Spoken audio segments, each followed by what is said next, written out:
now that everybody is there, we can start. Okay. Page 144.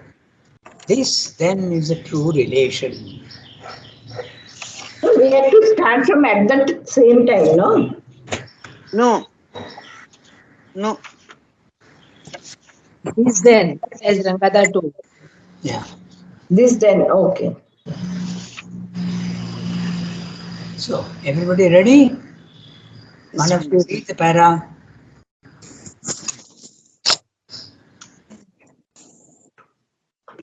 Shall I read, Rangada? Yes, please. This then is the true relation between divine and human knowledge. It is not a separation into disparate fields, sacred and profane. That is the heart of the difference, but the character of the consciousness behind the working. All is human knowledge that proceeds from the ordinary mental consciousness, interested in the outside or upper layers of things, in process, in phenomena, for their own sake or for the sake of some surface utility or mental or vital satisfaction of desire or of the intelligence.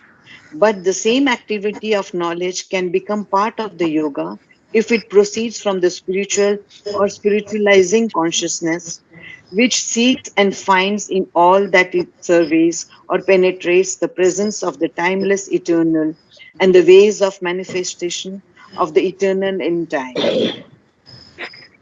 It is evident that the need of a concentration indispensable for the transition out of the ignorance may make it necessary for the seeker to gather together his energies and focus them only on that which will help the transition, and to leave aside or subordinate for the time all that is not directly turned towards the one object. He may find that this or that pursuit of human knowledge with which he was accustomed to deal by the surface power of the mind still brings him, by reason of this tendency or habit, out of the depths to the surface or down from the heights which he has climbed or is nearing to lower levels. These activities then may have to be intermitted or put aside until, secure in a higher consciousness, he is able to turn its powers on all the mental fields. Then, subjected to that light or taken up into it, they are turned by the transformation of this consciousness into a province of the spiritual and divine. All that cannot be so transformed or refuses to be part of a divine consciousness, he will abandon without hesitation, but not from any preconceived prejudgment of its unfitness or its incapacity to be an element of the new inner life. There can be no fixed mental test or principle for these things. He will therefore follow no unalterable rule, but accept or repel an activity of the mind according to his feeling, insight, or experience, until the greater power and light are there to turn their unerring scrutiny on all that is below and choose or reject their material out of what the human evolution has prepared for the divine labor. Yeah.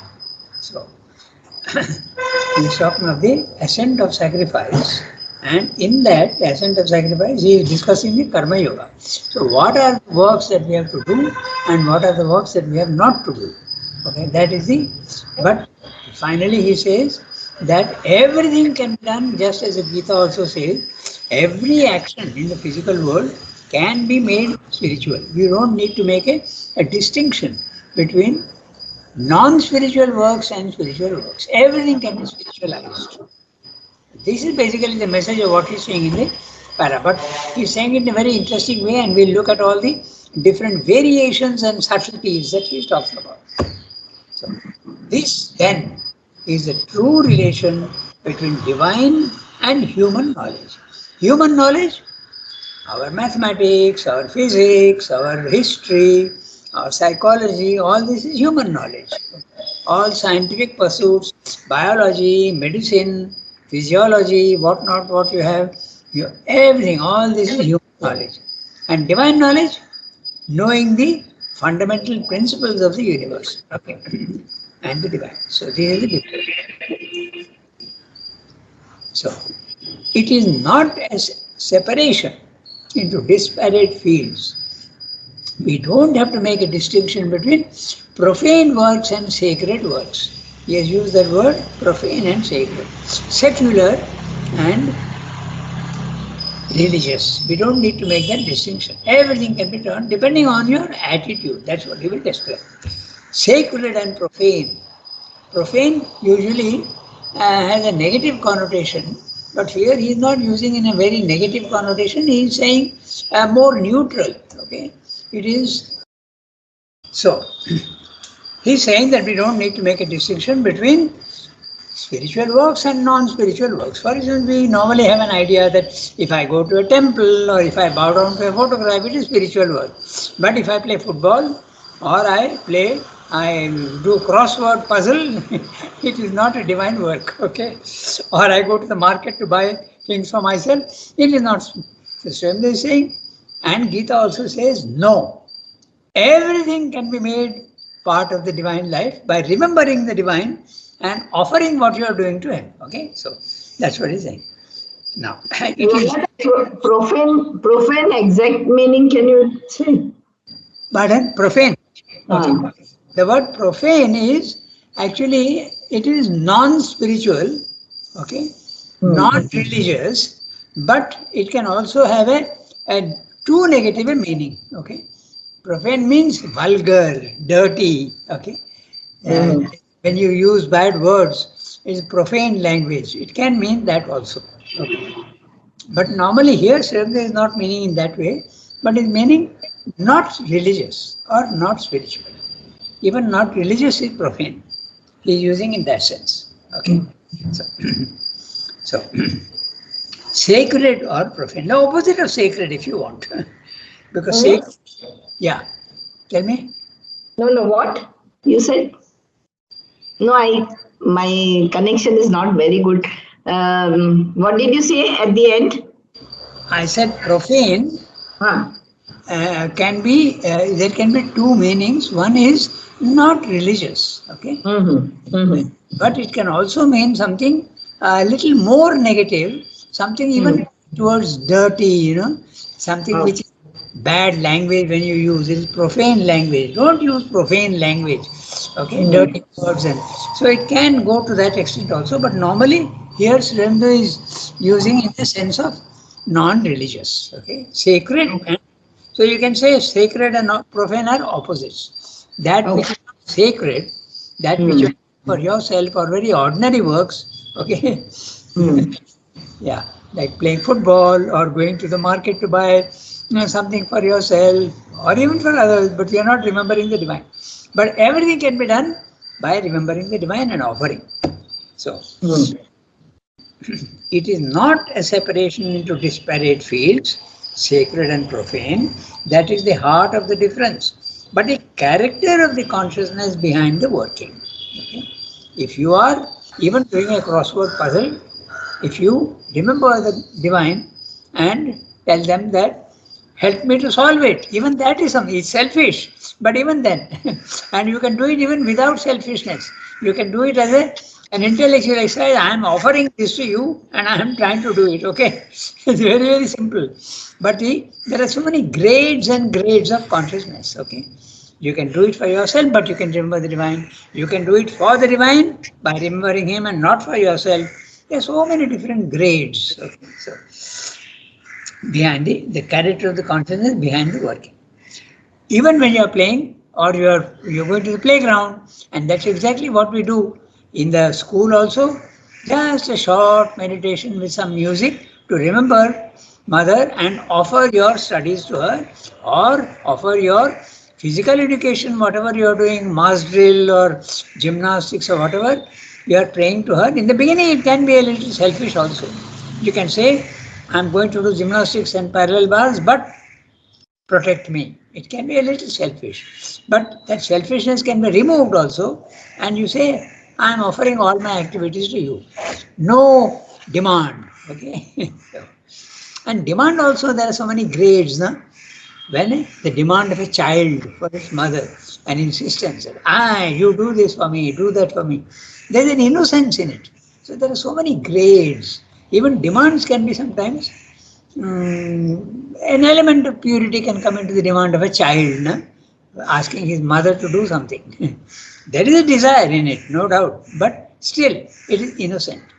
But when you do it with an arrière-pensée, okay, with an intention and a motive, a very selfish motive, then the demand is not valid at all in spiritual life. So this is what Srimati is saying. Now I go to the next one. All is human knowledge that proceeds from the ordinary mental consciousness, interested in the outside or upper layers of things, in process, in phenomena, for their own sake, or for the sake of some surface utility, or mental or vital satisfaction of desire, or of the intelligence. So Srimati is describing what is human knowledge. Very interesting. Let's look at all the words very carefully. Okay. All human knowledge is that which proceeds from an ordinary mental consciousness. And what is ordinary mental consciousness is defining that which is interested in the outside or upper layers of things, even outside or upper layer of things. Okay, you are interested in the, suppose you are repairing a motorcycle. Okay, you are concentrating on the mechanism of the motorcycle. That's the outside. Okay, or the upper layer of things, slightly even at a higher level, you are thinking of raising it slightly above. But even in the lower, there are layers. There is a lowest, there is a lower, there is a middle, and there is a higher in your attitude and your interest in things. In process, in the actual process of things, when you are trying to, as I said, you are trying to repair a motorcycle, you are thinking, what is the mechanism that is there in the process of things, okay? In the sequence of things also. Very often you have to think of a sequence. You have to see where things have gone wrong and you identify. I remember very interestingly an incident which stuck in my mind. Okay, in 1980, we were in the press, and the whole method of composition. When in the press we composed letters, na? So it changed from metal types to photo composition. Okay? Computers. Now it becomes so common. You just type on a computer and you get your text, and that you can do whatever you want with the text. But that time it was new, and one of the machines had failed. And there was this boy, Kumar. You know, Kumar is Arjun Talreja's brother. No, Arjun Talreja's No, son. Correct, son. Sundar's brother. Yeah, Sundar's brother, correct. They had another brother also. A very intelligent boy, very intelligent. And he had come and they were analyzing, okay, what had gone wrong with the machine. And I'm telling you about process, okay. So there was a boy from Germany in Aurobindo, and he also had come and he could not solve the problem. But Kumar said very clearly, the problem is such and such a place. So that German fellow was very surprised and said, how do you know? And he gave a very good explanation which stunned the German. Okay, so this is the process. You know what is coming first, what is coming second, what is coming third. So you go to the source. So you are looking into the process. See how precise he is with his words. The process of things. Okay, but when you are doing the process of things, you are not thinking of the divine. You are thinking of the mechanism. Okay, so clearly. Then in phenomena. Okay. For their own sake. Suppose you are planting, you are a farmer and you are planting trees, or you want to make grafts. Then what is how do you do that? So that is phenomena in the actual event, how to do it. Okay, so for their own sake, not for the sake of the divine, for their own sake, or for the sake of some surface utility, not for society or for yourself, but some surface utility, very ordinary, you do something. Okay, or mental and vital satisfaction. So when you are doing something in the physical world, you can have mental satisfaction, I have done this, or you can have a vital satisfaction, and that satisfaction can be of desire or of even intelligence. No? When you can solve a problem, mathematical problem, you get satisfaction, but that is of intelligence. But suppose you want to eat something and you manage to get it, okay? Sometimes you don't manage to get what you want, but when you manage to get it, it's a vital satisfaction. So look at Srimada's language, so precise, and all the shades of the satisfaction he is giving you. It can be desire satisfaction, it can be intelligence satisfaction, okay? There are so many different, but even then, it is not spiritual. That's what he's saying. So long as you are confined to the outside, the surface, and satisfying only your vital and your mental and even body, you're satisfying your body also, there is no, it is not a spiritual action. Okay. So then he's saying, but the same activity, that same thing that you are doing, whether you are doing a crossword puzzle or whether you are repairing a bike or you are going to the market for buying things, same action, okay? Activity of knowledge, but he's talking of knowledge. I am talking of other things, but knowledge, okay? Knowledge means all our mental pursuits. As I said, history, philosophy, science, physics, mathematics, these are all activities of knowledge, okay? Can become part of the yoga if it proceeds from the spiritual or spiritualizing consciousness. So, even if you are not spiritual yet, but you are trying to do it, spiritualizing consciousness, even when you are not fully spiritual, that also can be made part of the yoga. Okay? See how Srimad includes always all the different shades. A spiritual consciousness, you have attained to the realization of your soul. Spiritualizing, you are on the path. Even that can become part of yoga, which seeks and finds in all that it surveys or penetrates the presence of the timeless eternal. The timeless eternal is God, if you want a very simple word, and the ways of manifestation of the eternal in time. So you are trying to either go to the level of God, or you are thinking how he is acting in the physical world. Everything in the physical world you are relating to the divine. Okay, he is manifesting himself in the divine. So the moment you remember Mother, very simple. The moment you remember Mother, the yoga can start. But if you are doing it without remembering the Mother, it is not a yogic activity. That's what Sridhar is saying. Okay, spiritualizing consciousness which seeks and finds in all that it surveys, it penetrates the presence of the timeless eternal.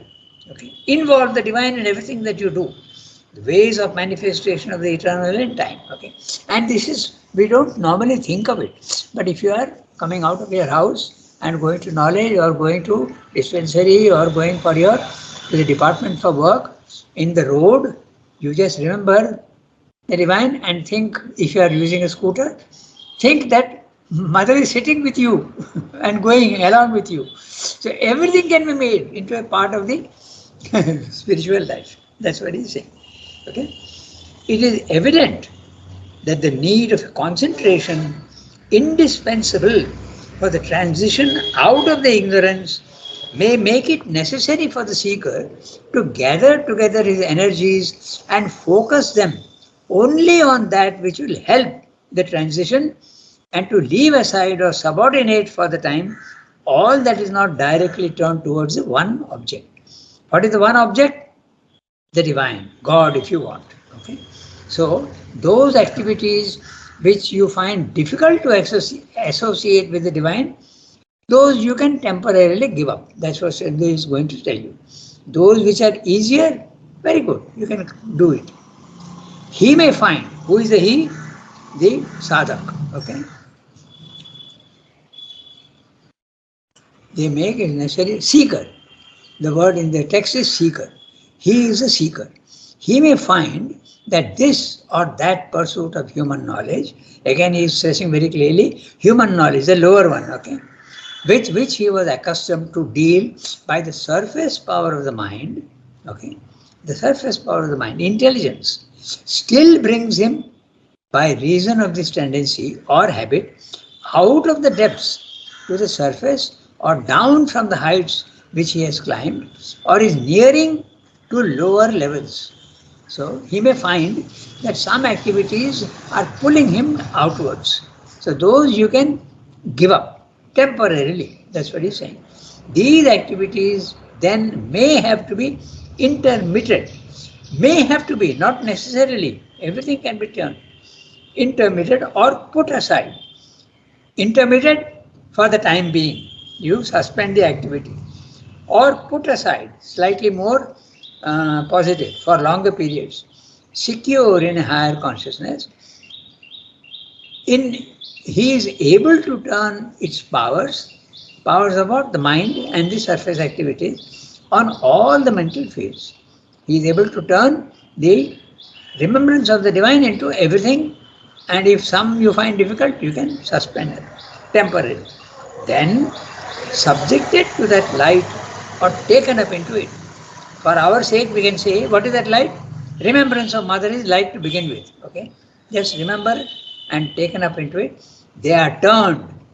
Who are the they? The difficult works that you are finding difficult to associate with the divine. They are turned by the transformation of his consciousness into a province of the spiritual and divine. Now the word province is very interesting. Province is not the nation. Okay? The nation would be God, and the province is one part of human activity which is being turned towards the divine. Okay? Province of the spiritual and divine.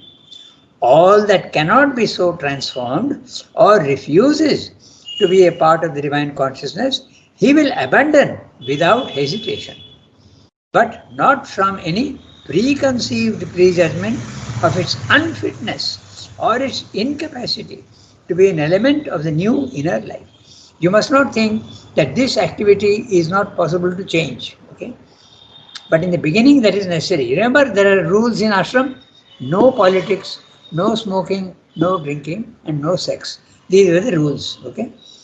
But Srimad is making a very clear statement that everything can be made part of the divine life. I won't go into too many details. I leave it for you to work it out.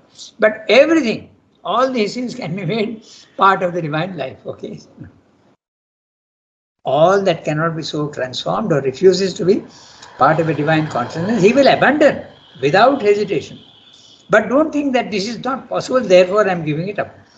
It is possible, but it is a weakness which you are not being able to turn that activity into a spiritual action.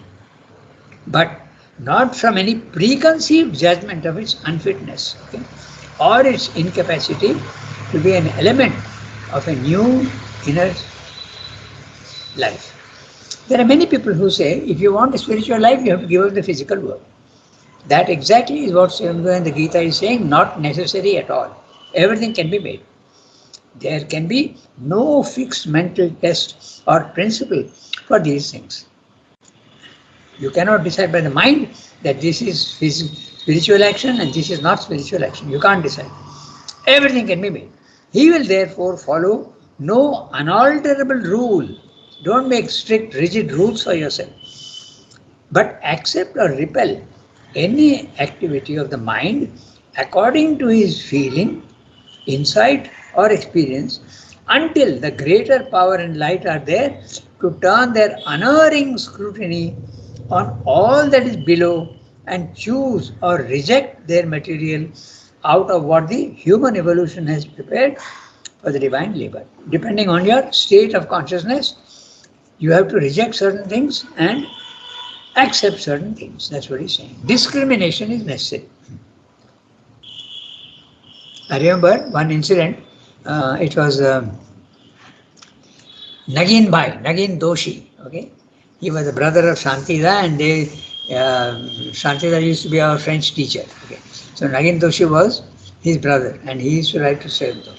So when surrender question came up, he wrote to Srimad, now I understand that I don't desire anything, but if anything comes by itself, I will accept happily as though it's coming from the divine. And Srimad said, certainly not. Someone comes and gives you a bottle of scotch. Will you think it's coming from the divine? You have to reject it. You have to have discrimination. That discrimination is what he is talking about in the last few lines here. Okay, you have to have discrimination. Some things you have to reject. Okay? Some things you don't have to reject. But activities, mental activities. Srimad is speaking of mental activities. Ranga, Yeah, tell me. yeah, Mentally discrimination, when there are so many reasons, you can reason out of anything, right? So it is basically the sincerity which tells you what to do and not. Absolutely. And that sincerity also is graded. In the beginning, the sincerity is never, very mother very clearly says, sincerity is not perfect in the beginning at all. Because we are in ignorance, we are in darkness, but you try Yes. your best. That's why the sentence which says, always act at the height of your consciousness. That is so meaningful. You have got so many things, but however ignorant you are, you do the best you can according to your which is the highest value. Use that. It may be very imperfect, but slowly it will take you higher and higher. Okay, so that's it. Sincerity is the key, but even that sincerity is not absolutely available to you always. No? So this is what he's saying in there. There can be no fixed mental test or principle over these things. He will therefore follow no unalterable rule. Okay. As I said, sometimes you can tell a lie with a good intention. It's better not to do that. But if circumstances demand it, your very conscience is clear. I am telling a lie so that the good comes out of it. Okay. Or you can tell the truth with a bad intention. Okay. You know that somebody has done something wrong and you have the knowledge of that, others don't have the knowledge, and when there is an inquiry, you reveal what the person has done with the intention that he should suffer. Okay, you are telling the truth, but your intention, so the activity itself does not matter, but the consciousness behind, the attitude behind is that what matters. Okay? So apply this to everything. The consciousness behind the act is what matters. That makes all the difference between spiritual action and a non-spiritual action. You can also destroy without any anger and without any hate. You can destroy. So that is not a bad action. It is something which is to be done. Or I can even, there is a famous, so many examples. You steal. Stealing is not a good thing, but you don't do it stealing for yourself. You're stealing so that you can give a poor man some bread. You don't have yourself, so you have to steal. Even that is not wrong morally. Okay, so there are so many different things. So Sridhar is saying very clearly, This, no unalterable rule. Yes, tell me. no, Yudhishthir also used that, no? He was the one who never told a lie. That's right. That's an absolute rule. But then he said Narova Kunjarova because he didn't want to lie, but Yeah, yeah. So what do you think that is? No, I didn't follow what you said. No. Yudhishthir, he never told a lie. Yes. So that's why when he was asked that did he die, then he said Narova Kunjarova, Ashwatthama. Then he said that Narova Kunjarova. That's right. Half truth. Yeah. Half truth. So that is considered as what? It is a half lie, huh? Because there's a motive behind. And the motive behind is what matters. Nah? His motive was to mislead the opposition. Nah? Yeah. But Dronacharya's son, right? Okay. But Rangada, misleading for the sake of the divine working, that is allowed, no? But can you mislead the divine? No, not the divine, but he was on the side of Krishna, no, in Mahabharata. That is why it's a half lie. That's so right. It is permitted. It is permitted at that level. At the level you are. Level is very interesting. So many different things are there, na?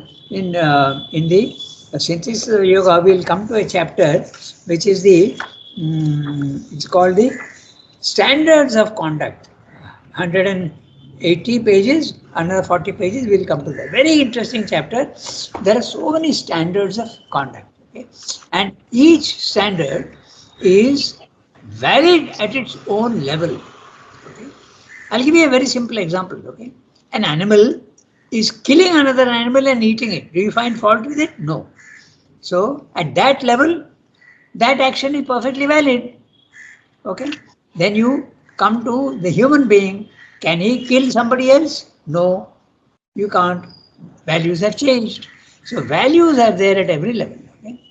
At your human level, telling lies and not lies is, you have to have certain rules, but when you go to the higher level, you can tell a lie with a good intention, or you can even steal with a good intention. Half. It's not absolutely total. The rule cannot be unalterable. That's what he's saying. Okay?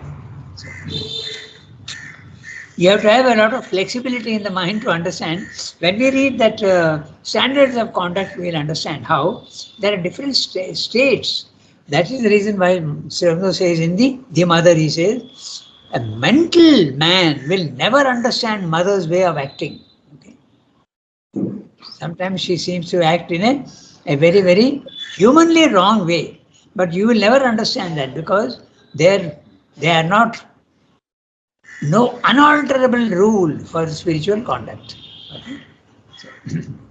If you remember also the Gita, you will understand immediately. Sarva dharman parityajya. Give up all human values. Okay? And depend on me alone. So that's the thing. Okay. So 8:25. We've got 10 minutes. Shall we read the next one? It's 1.5 page. Yeah. Yeah. We can read it. Yeah. Shall I read? Yeah. How precisely or by what stages this progression and change will take place must depend on the form, need, and powers of the individual nature. In the spiritual domain, the essence is always one, but there is yet an infinite variety, and at any rate, in the integral yoga, the rigidity of a strict and precise mental rule is seldom applicable. For even when they walk in the same direction, no two natures proceed on exactly the same lines, in the same series of steps, or with quite identical stages of their progress. It may yet be said that a logical succession of the states of progress would be very much in this order. First, there is a large turning in which all the natural mental activities proper to the individual nature are taken up or referred to a higher standpoint and dedicated by the soul in us, the psychic being, the priest of the sacrifice, to the divine service. Next, there is an attempt at an ascent of the being and a bringing down of the light and power proper to some new height of consciousness gained by its upward effort into the whole action of the knowledge. Here, there may be a strong concentration on the inward central change of the consciousness and an abandonment of a large part of the outward going mental life, or else its relegation to a small and subordinate place. At different stages, it or parts of it may be taken up again from time to time to see how far the new inner psychic and spiritual consciousness can be brought into its movements. But that compulsion of the temperament or the nature, which in human beings necessitates one kind of activity or another and makes it seem almost an indispensable portion of the existence, will diminish and eventually no attachment will be left, no lower compulsion or driving force felt anywhere. Only the divine will matter.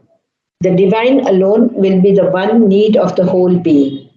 If there is any compulsion to activity, it will be not that of implanted desire or of force of nature, but the luminous driving of some greater consciousness force, which is becoming more and more the sole motive power of the whole existence.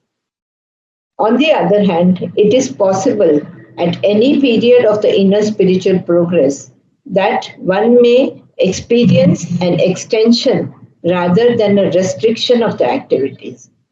There may be an opening of new capacities of mental creation and new provinces of knowledge by the miraculous touch of the Yoga Shakti. Aesthetic feeling, the power of artistic creation in one field or many fields together, talent or genius of literary expression, a faculty of metaphysical thinking, any power of eye or ear or hand or mind power may awaken where none was apparent before. The divine within may throw these latent riches out from the depths in which they were hidden, or a force from above may pour down its energies to equip the instrumental nature for the activity or the creation of which it is meant to be a channel or a builder. But whatever may be the method or the course of development chosen by the hidden master of the yoga, the common culmination of this stage is the growing consciousness of Him above as the mover, decider, sharper of all the movements of the mind and all the activities of knowledge. So that last sentence I'm reading again. But whatever may be the method, the course of development chosen by the hidden master of the yoga, the common culmination of this stage is the growing consciousness of Him alone, the divine, as a mover, decider, and shaper. Okay? He is shaping all your movements, all the movements of the mind and all the activities of knowledge. Now, this is a very interesting para, and there are many, many interesting details. We can't do that today because he is talking of so many different things. But basically, what he is saying in this is that there are no rules in spiritual life. But I can say one thing, that there is a sequence, very simple. And that sequence is best expressed by Sri Aurobindo in this. First, bring the psychic forward. Okay? What he calls the triple transformation. Once you get the psychic forward, then you are on very safe ground.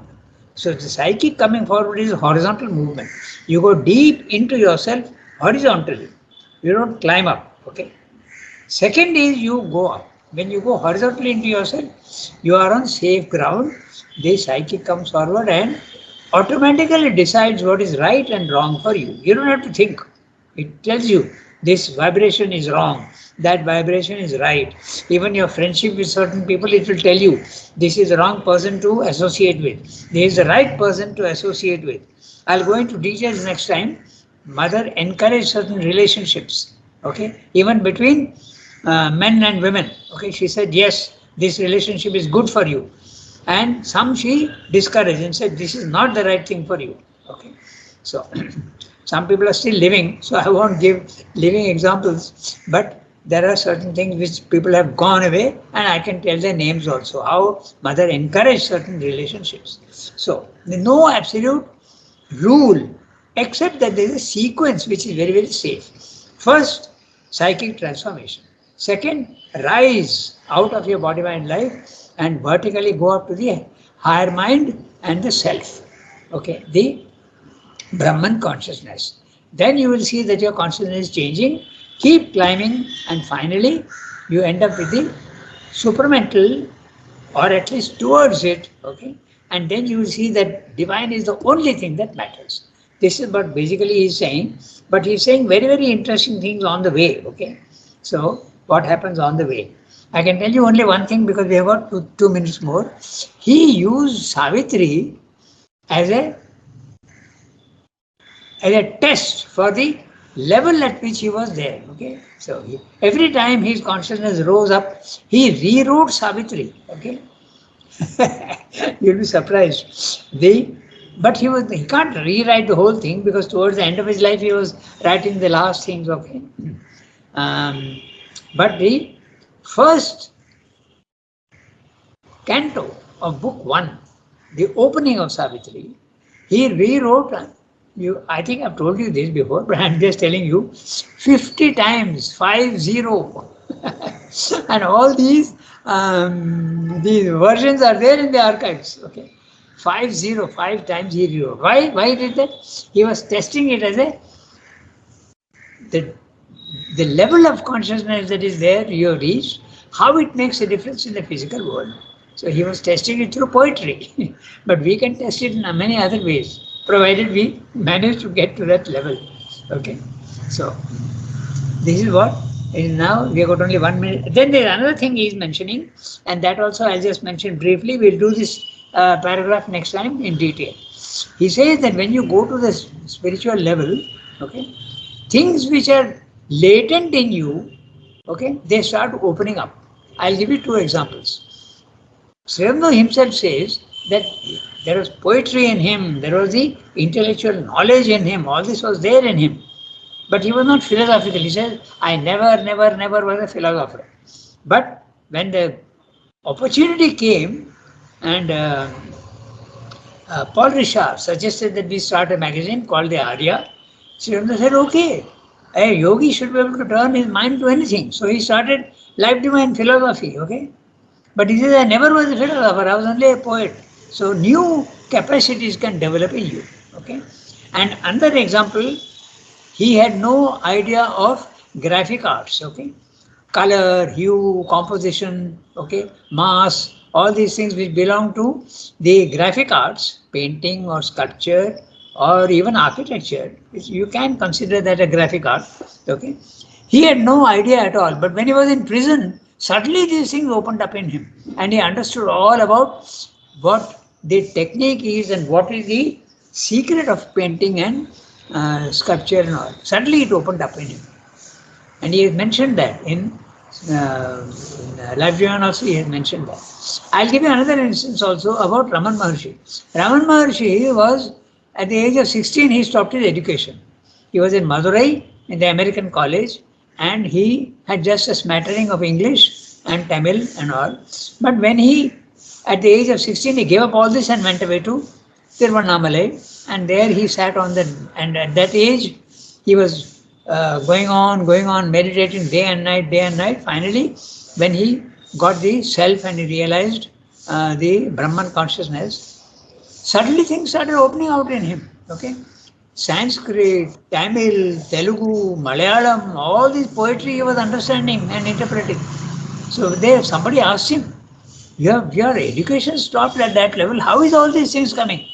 Then he said that when you go to the Brahman consciousness, all the things that are latent in you start getting manifested. So that's what Srivamno is saying towards the end, okay? So we'll go into detail next time. I have gone beyond the time by